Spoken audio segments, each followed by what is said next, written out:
We said it is what you love and it looks like play. Then we said purpose is the fundamental why that makes you stay. So if you followed yesterday, the question today is this. Now you have something that you're passionate about. You have even gone through your purpose. But the question, the big question tonight, who cares? Or why should anybody care that you have a purpose? How do you make it into a product? Are you ready for that answer? That's what I came to answer today. And that is the question of chapter 2. If you were not here yesterday, I would like you to take time and just use the video we had yesterday to take you through discovering your purpose. It is central to life. It is central to you achieving self-actualization, to personal development. You cannot proceed just making profits. Otherwise, it would be just replacing one employer, emptiness with another one. So take some time into yesterday's session and just go looking for your purpose. In those documents, you should sufficiently find help. Today, let me answer the fundamental question. Now you have a purpose. Question, so what? The answer. So you can solve a problem. That's the answer. What kind of a problem? Let's go straight to chapter 2, which somebody told me had a problem or found it a bit challenging to answer. And we will begin with the frameworks of problems. Let's start with down up in activity 2.1. Where is that? Here it is. And here there are many activities, but I'm going to point what is essential. The rest you can do for self-development. I know you're wondering, will I do all these things? Well, it would be nice if you do all of them. But here in chapter 2, we now dream our passion when the passion is deployed in the marketplace, solving a problem. So we want to uncover problems, and that's the foundation. In chapter 2, we pick the spark of passion. We pick the compelling force of purpose. We pick the desire for profit, but we target a personal why, a powerful why. And this is the important part of an entrepreneur's journey. So there are two sides. A coin has two sides. Is this a coin? Yeah, this would look like a coin. So one side is black, and the other side is white. I'm trying to show you the white side. Okay, I could have just used one hand. This is easy. This side and the other side. So if you will make any meaning to this life, if you will make any money in this life, I'm talking about useful meaning, useful money. If you will make any leap that is measurable, that you have fire and you're contributing to the things in this one, you cannot miss to solve a problem. Okay, there are two ways of living life. I said there are two challenges of life. Number one, to make the best use of the resources that you get. And number two, to live to your full potential. Anybody who can solve that spontaneous equation anytime will go well. But look here, you can choose, I will do nothing, I will attempt nothing, I will sit in some corner, quietly, don't disturb me, bring for me food, I eat, I wait to die. And some people live like that. But there's another way of living where you create value. If you have learned that, the marketplace economics, and you should write this down. Marketplace economics is this: you are paid for the value you create. Then I'm going to answer the next question. What is it that agitates you to create value? Number one is inside of us, there is value. We call that passion. We call it purpose. There is something good in you. There is creativity in you that you can give to the world. There is service you can offer. But what will now push you over to start doing it? The story is told of this good girl. I don't know if any of you can figure out the girl in your mind. The girl was so gorgeous, but also she was the daughter of the king. And so all the men of the village wanted this girl's hand in marriage. And they were hanging around the palace and it was messy. So the king said, no, we don't do this in royalty. All the boys, please come. The date was set and the girl would be given to number one, the number one swimmer. Simple. It was a large Olympic-sized swimming pool. I don't know how Robinson you would have fared if that was the girl you wanted. And the assignment is simple. Just swim across. Can I see anybody who would get the girl? Ladies, now here you keep quiet. Dr. Kahindi Karibu. How many of you would get the girl? You just swim, just be the first one to swim. Hey, there are no swimmers here, man. All of you would drown. Sam, your relationship with water is that you have to be bigger than the water anytime. Like me, I'm very afraid of large water bodies. Okay, you guys decided you're not going to speak, but it's fine. I'll finish my story either way. So as the boys, the boys lined up and they came with their villagers. We could be the ones who are going to become the neighbors. Not the neighbors, but the relatives of the king. Maybe our boy is gonna win. Maybe our boy is a swimmer. Listen to the story. The moral of the story is this. While the boys were just about, the king went to the other side of the swimming pool awaiting. While the boys were just about to dive in, a helicopter flew so low and dropped into the clear pool. Angry crocodile and snakes and trained alligators, and they were waiting for the first idiot to jump into the water. Let me ask the question again. Who would jump? Who would still swim? But abruptly, punde, a young man was seen slapping the waters and beating crocodiles, escaping a bite here and kicking his way. And there was an applause, and they were wondering who was that idiot in the water. And of course, the story says he escaped unscathed and hurt. I don't know whether it was hurt. Maybe some parts were beaten off. I have asked ladies in other meetings whether they would marry such a man. Diane said, that's a risky man. Don't. No, I'm putting words in your mouth. Can I hear the ladies here? Would you marry such a man? He's gone into the water for you. Okay. Nope. What? Why?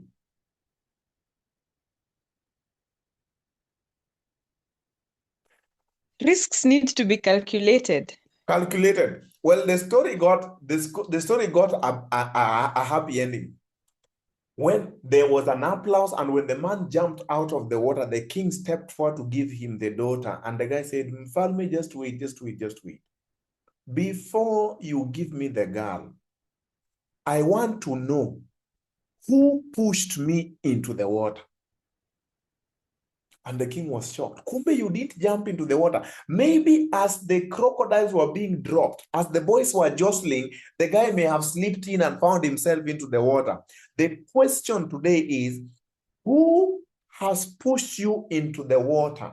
What is your motive for monetizing your passion? Do you just want money? Do you just want the girl? However, the good news is this. By the time we are done, Andrew has gotten into that water. I've been bitten by a few crocodiles here and there. I have muzzled, tied the mouth of the animals inside the water so that for you, whatever pushes you into the water does not matter. Only that try and swim. Does that make sense? So we will start today. The water is not as murky as it was. Number one, what is your compelling motivation? We want your personal strong reason. That reason has two sides. The first side, the things that press you in life. Maybe you want some money. Can we just talk here? Does somebody have more month at the end of the money? So in part 2, in chapter 2, remember, we must discover our fuel. However big your machine is, if it doesn't have fuel, nonsense. It will stall on the road. however big your passion is, however big, grand your, oh, I want to change the world, if you don't have fuel, and this chapter is foundational because it puts enough fuel for you to go through to the end. So we start with 2.11. We are going to look for your own personal problems, one side, your own personal squeezes. Do you have some life stresses? Do you have a big dream you must fund? I should tell you my dream. I want to build a complex. That motivates me. Do you have a financial stress? So I want you, Shanice, to take some time on this part. Please, if you could make an extra 100K, would you build an emergency fund? Would you take care of your mother? Would you pay for your children's school fee? Type for me on the chat and be as specific as possible. It is one side of the coin. I am telling you. And this is something that I want you to write and put it somewhere where when you wake up, you can see it. When I wake up, I see the Art of Building Institute. I want to create an institute where people can come and learn. They can just come for holiday. We don't have to do this thing online. You know, just come to my center. When you have those kind of big dreams, it must be, number one, personal. I believe people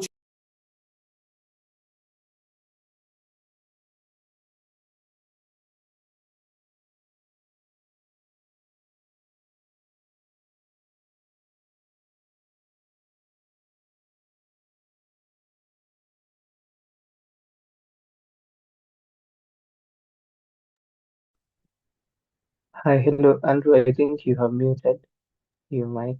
Oh, sorry. I was asking when I got back, I got disconnected a little bit. What did I say last so that I don't lose the flow from your side? What did you hear last? I don't know what point it got disconnected, but it was a short one. Tell me, what did you hear?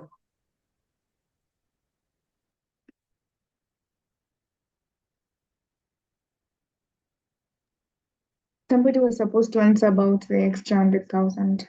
I don't know who you Oh, mentioned. that's the last thing. That's the last thing. So just feel free to answer whoever. This is your session. Assume I am with you. Just write in your room, and I'm helping you work through these stages of how to build a business. And now we've come to the point where we're asking ourselves, why am I doing it in the first place? And we realize money is a good motivator. Actually, people say, oh, me, I don't want money. Me, I want money. Money is pure motive. People need to know you want money. People need to know you are looking for money. So somebody says, oh, me, I just want to change the world. God bless you. You will change the world through this system. But remember, as you change the world, it is important to know that money is part of motives that you can use. The only thing that we mess up with when it comes to money is we put it ahead of service. We put it ahead of making value, but this course will not be narrow for you. If you listen to yesterday, we know you were not here for money. We are here for triple benefit. Remind me the three things so far. Purpose. Number two, passion. Number three, profits. But today, we are using profits to anchor. So can somebody type for me, if you made an extra 100K this month, just type for me. It may not be so much money to some of you looking at. Daniel, there's a way to catch up. This is the way to catch up. Just type for me, what would you do with an extra 100K this month? Number two. So here we're looking at beyond making money. Why do you need to start even a business in the first place? There are many businesses already, but what change do you want in the world? What change do you want to see in others? Here now, I want you to look back to part one, look at your dreams. Number two, look at the things that are disturbing. Do you remember the disturbing question? If there are things, imperfections in the world you like to fix, this is where you answer it. And I like this. Dr. Kahindi says, if I got 100,000, I will finish my book. So can you imagine there are only 9 days in between you and the 100,000 and finishing your book? What would you do with chapter 2 if it is one of the stages? Somebody has said, buy more books to sell. What about the rest? And you're not going to sit here passive. No. Write for me on the chat. Write for me on the chat. What would you do? And because by now you should have written at least 2 things. Or what you do, I think maybe you guys are writing on your own workbook. So just go to this part and write a brief paragraph. When you've written that paragraph, the next part comes where I want you to make a commitment. What is the commitment saying? Let me just read it out there. A formal commitment that you want to commit to focusing in this project. We can even change the number of days. We can even put 9 days to finish at least these coaching sessions, because I know a lot of things happen when you make a firm commitment. I know for me, I would see a shiny object here, I leave it, I go. Honey can tell you how many years I have spent with this thing. I've been told, monetize your passion. The next day you find something else, you run after it. I realize that you need to make a serious commitment.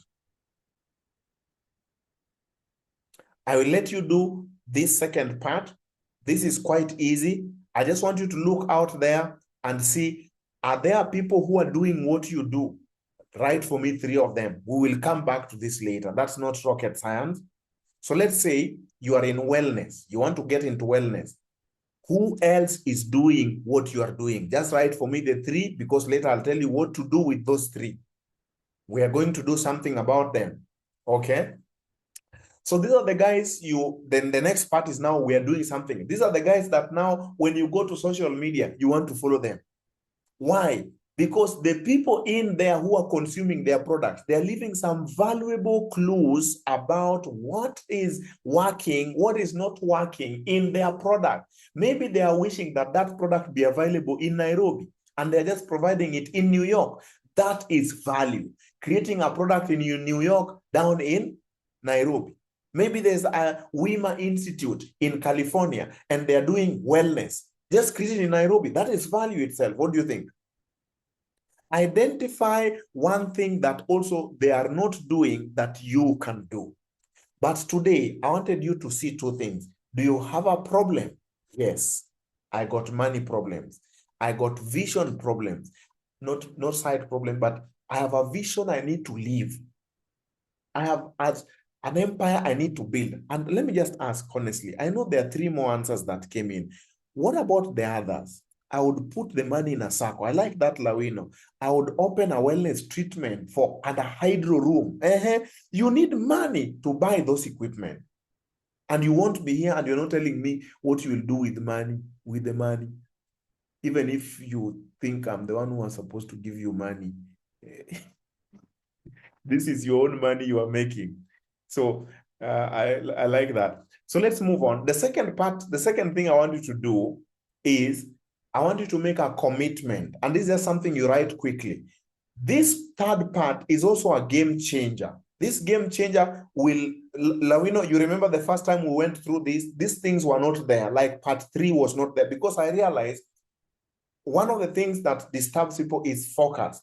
So like for me, I would like you to allocate time in the week when you are going to put your mind and head to this passion project. If not, employment will crowd you off. If not, relatives will crowd you off. If not, family will crowd you off. So I want you to decide how many hours, what part of the day are you going to commit to building your passion. Block that time right now. Can I give you time to do that? Once you've done that, you will notice that I have left Saturday. Does anybody have a problem with that in this audience? So this was something that I identified with the first cohort was a problem.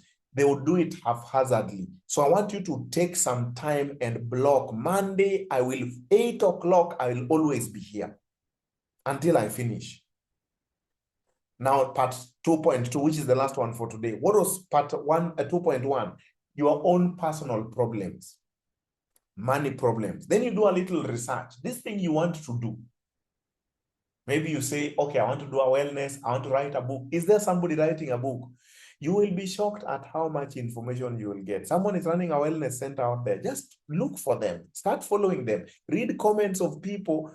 You should know how many people I have understudied. Tony Robbins, Robin Sharma, all these guys who do coaching. And I have seen the only thing they don't have is what I am providing.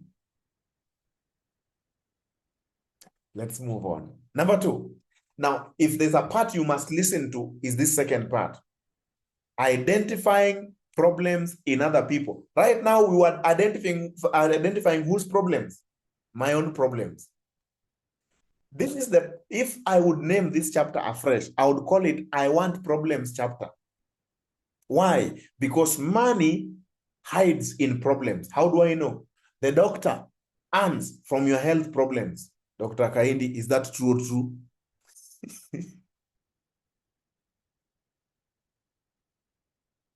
Dr. Diane, is that true or true? The restaurant earns from your hunger problems. Somebody unmuted. You don't want to talk to me. I will continue talking. I told you I was built to talk, but I like it. True. Okay.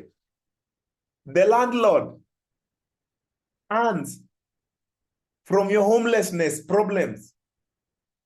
Some young men have just earned from my lack of technology problems. So you must always be, and you will not be paid for identifying problems alone, but for solving the problems. And I want to give you up to grade 21st century practical tips of identifying, not just identifying, not talking about, not thinking about, but solving the problem. Here is the economics of the marketplace. You can write this. Can I write it somewhere? The marketplace will always pay you in proportion to the problem you solve and its level. I know you'll be like, I don't know whether I understand that. That sentence might be very simplistic for you, but here is the meaning of this statement. Can you write it down and then I can break it down? Pick it up, then I can break it down. There are two parts to this sentence. Number 1, what marketplace calls value? Answer, solution. You bring a solution to my problem, that will be valuable. So I know you're wondering, okay, I'll come back to this in a little while. I know you're wondering, okay, now, how do I know value in the marketplace? We'll skip 2.2 because that one you can do. The marketplace wants prosperity. If you created something that helps people to make money, to save money, to become financially secure, wealth creation, they will pay. Don't do anything else. Number 2, participation. If you created something that creates connection, that helps people to get love, belonging, family, community. So even if you're going to sell medicine, which might be in, where is that? Here. Okay, if you're going to sell medicine, if I were you, I would sell the medicine from the point of, I am going to help your family grow stronger. People want connection, participation. It's a basic need. Number 3, productivity. This is where my course has attracted many. No, mine is on proficiency. If you created something that saves people time, efficiency, getting more done in less time, there is a way life being brief. There's a way people wanting to live longer. This is where also health exists. If you're going to stretch my life, you're not helping me to do it faster, but you're going to help me live to 90. I will pay for it. That's why health and wellness is important. My course falls in this category: proficiency, mastery, learning, growth. If you're going to help me become better, intelligent, develop a product in these 5 areas. Prestige, that's why people buy MacBooks or Mac machines. So in your product, help people to find purpose, recognition. So don't just create a product and say, if you like, no, let them know other big people are part of the product. They will always buy. Listen, friends, there is one more I will tell you at the end of this course. It is the game changer. It is the 3-step easy way of telling this is what you need quickly. So me, I need money. You, what do you need? The answer is you need participation, you need prosperity. Your clients need it. So let's go back to that to the equation I wrote, the equation of the marketplace. The marketplace will always pay you in proportion to what? The problem you solve. So I've shown you 5 levels of problems, or 5 problems. Then the level at which you solve the problem. Now listen, a man decides the only way I will solve your problem is I go to school for 7.5 years, I become a surgeon, I have to stand there, operate on you for 18 hours, I lose my back, I lose my mind, and then I finish, you pay me 200,000. Even if that surgery was so lucrative, and this is not to demean anybody's business, it could be engineering. I'm just using surgery as the top range of those professions where you are paid highest per minute, I think, in my knowledge. Do you know any other person paid more than that? Okay, let me use painting. Can we use painting for now? Okay, let's have a painter P1. A painter goes to school to learn painting. A painter can only paint 10 houses. No, let's make it 6. 10 is too much. 6 houses in a day. The total, the maximum people can pay for painting in this city is 1,000. Tell me, how much can that painter ever make in the entire universe per day? Unless he works at night. True or true? So there is a ceiling to how much you can get if you solve problems at the lowest level. This is called level 1. What is level 1? Implementation. And that's why this course is different. Some of you think, oh, I already know. You don't know. Listen first. And this is what school teaches people. The school teaches you to become an engineer, so that as long as you are engineering, we pay you for the engineering. So you can't earn at a larger level. Is there a higher level? I'm going to show you here. Look here. There's a second level. The second level is what I'm teaching. I'm not going to give it a name, but for now, let's say that guy, painter, he's now P0. Let's call him P0. This painter P0, no, let's just call him a universal painter P. This painter P0 can go to the city and find little painters, all right? No, let me put them in small letters. Little painters, little painters. How many am I getting? Let's see how much I can go. Depending on if you've sat in this class and you know how to get painters. And this class teaches you how to get painters, how to get people to work with you, to work alongside you. So question, how many houses can one painter paint in a day? The answer is up here, 6.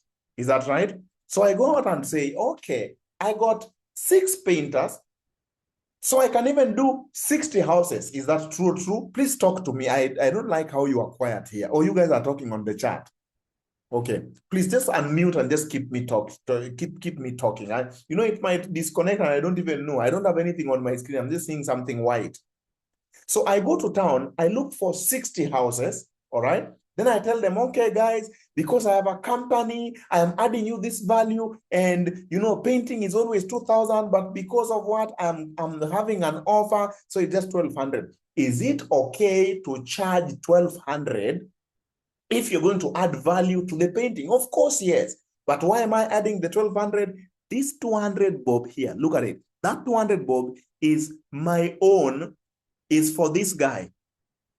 This guy is inside.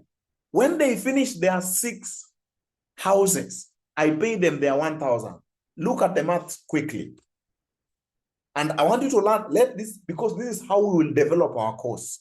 Listen, this guy ends up with 200 bob for every house painted. At that time, the 6 people were painting. He was in Mombasa, in the beach, probably at Kenya School of Government, learning his his skills, growing his skills on how to get more painters or how to pitch more, pitch for more bids from government. Okay. But since how many houses were painted in the day? Work it out for me. How many houses were painted in the day? 60. Very good. 60. Give me the amount he's earning per day quickly. 12K. Do you see that that's already double? How much did the guy do? This is in terms of profits. Is that right? You can see that. In terms of profits, he has 2x immediately. What about impact? Impact means the guy in his lifetime, in one day, he has dealt with 60 houses and not the dismal 6 houses. Do you understand? What about influence? This guy, when he walks into the village, all these other painters, wanamuita tu kiongozi, boss amekuja. Do you understand where I'm going? I want you to change your mind about the level of value. When we are implementing this course, we are not operating from level 1. If you stay in level 1, you will have to be awake all night. You must operate the whole night. If you don't operate, you don't earn.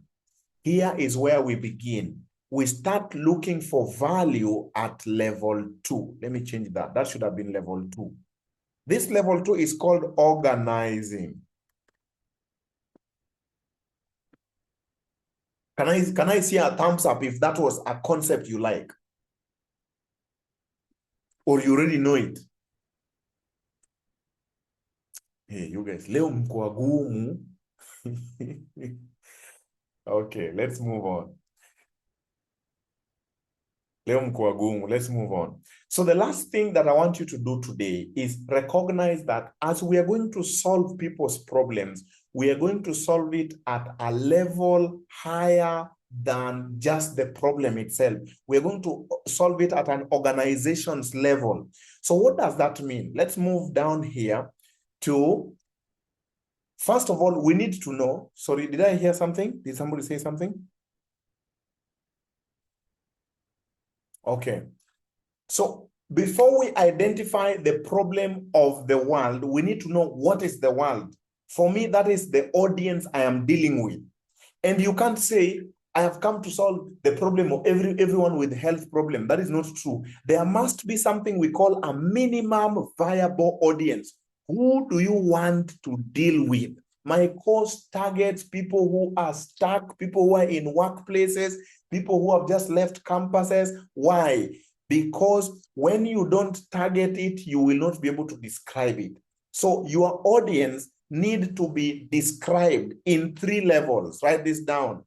Demographics. Demographics means what is their age, what is their income, do they live in, are they married? You need to describe that. So that's something I want you to do down there. Number 2, sociographic. Are they married? Who will you solve the problem for? Number 3, psychographics. What is their value system? What are they looking forward to achieving in this life? Like, for example, everybody who has joined this course has a deep need to live and execute their purpose in life. Is that true? How do I get to know that? And that is the part that I want you to now deal with. In your mind, you must imagine, you must think of the guy whose solution you have. And while you are writing it down, think of it this way. What is it that wakes up this lady at night if she's a diabetes patient? What is this thing that wakes them up at night? If it's a health issue, what is it that frustrates them? And how do we discover that? I came up with something called the PEEP framework. What is PEEP?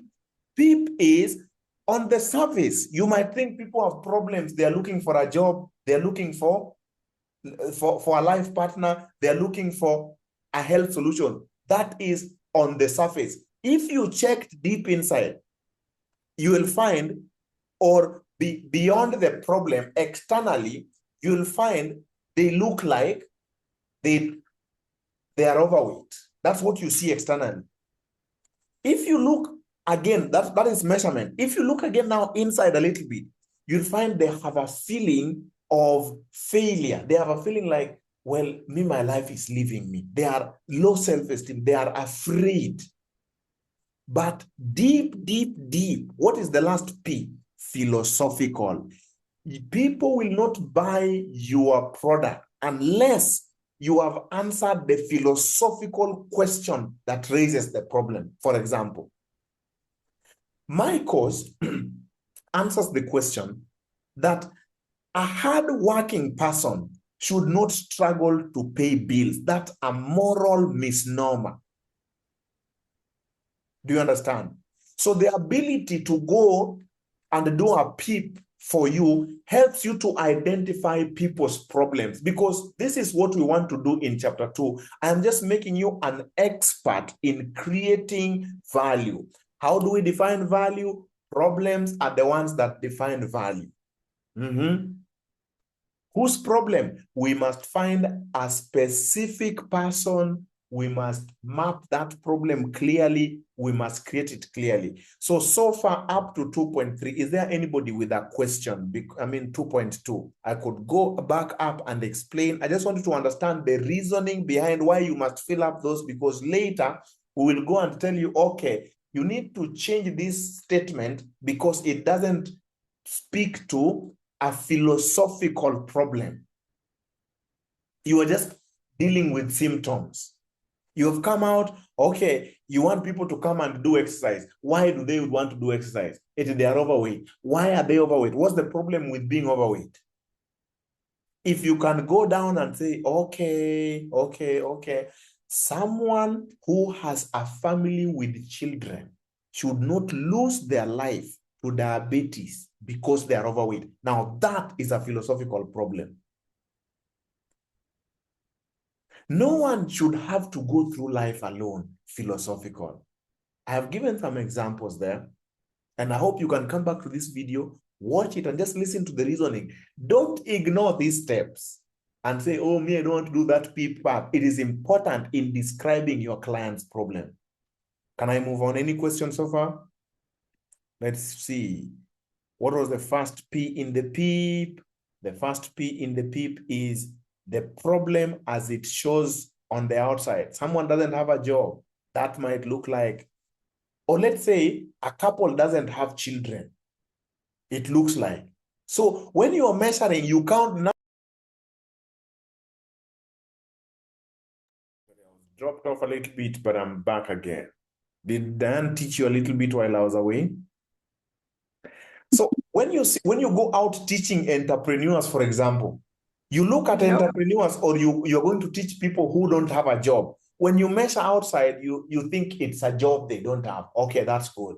So when you look on the outside, you can see the guy is wasting time. He doesn't have a job. That's what you see. But when you go deep inside, you will realize there are fears. What fears? The guy now can't get married. What else? What are the fears? His house will be locked. What are the fears? But the philosophical problem is this. A person who has gone to campus should not fail to put food on their table. If you have understood what I have said, Bwana asifiwe. Haya, muignore tu hii part.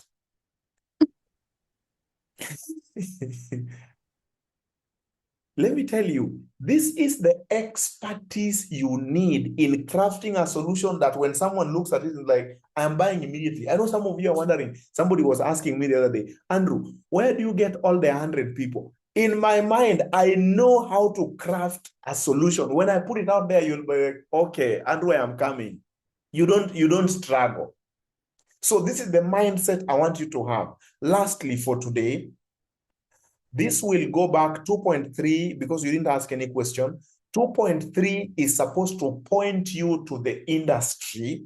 And industry, I have gone out and looked at things or areas. I've gone to industrial area of the marketplace. And I've told you, if you do something around food, you won't go wrong. If you do something around clothing and fashion, you won't go wrong. People will always have shelter. There will be more need for communication. So this is a list of areas that people will always want products in. You can't go wrong with creating something around transportation, education, finance, media and technology. Robinson, you can't go wrong. Safety and security. People want security, cyber security. Where is Abraham? Abraham was doing cyber security, something on cyber, and it was a very attractive thing, you know. So if I were you and I was teaching children how to code, media and tech, I would teach them how to code for security. You know, product manufacturing, power and energy, sports, leisure. I listed a whole 17. The last one, don't ignore that one. Okay. In each of these 17, you don't have to do everything in, let's say, in food. You can just decide and say, for me, I am just sourcing raw materials. I'm just helping people to find the safest food in Nairobi. Where are they found? Gathering, finding, curation. That's called raw material. So can you imagine raw material of everything? Raw material for gym. So if you are, Shanice talked about yesterday that she's interested in wellness.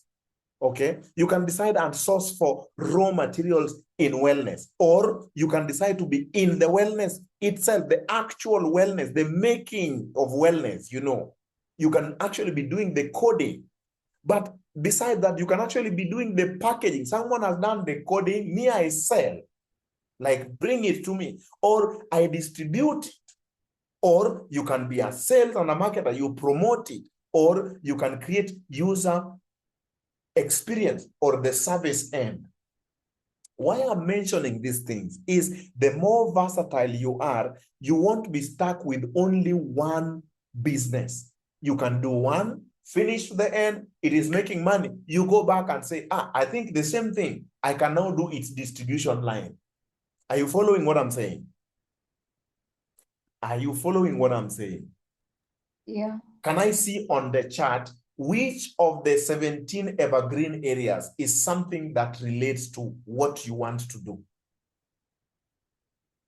Okay, what transportation?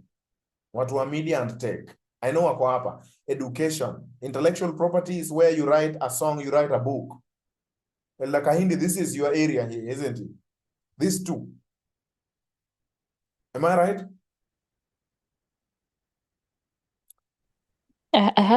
I have a question. Ask it. Okay. So, how would you advise someone who, so for example, I pick a particular niche, and that is the one that I'm comfortable with, or probably I have content on, but what's really stopping me is the fact that I feel like the industry is saturated, so I may not find an audience. Everyone asks this question. Those who are here yesterday, you agree that that question was asked in the same format, in the same words, and I will answer the same way. The answer I gave, we have chapter 6 that is deliberately focused on how to stand out.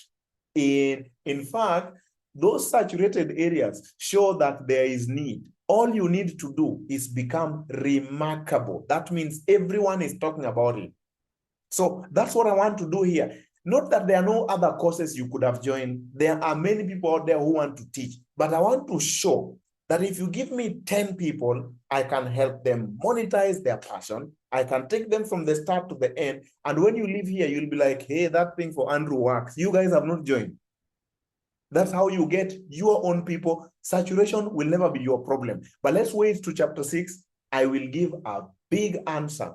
The other answer that I gave yesterday, people have not had the solution from your own perspective, with your own story, with your own touch, with your own skill and excellence. Let's move on because I wanted to finish this.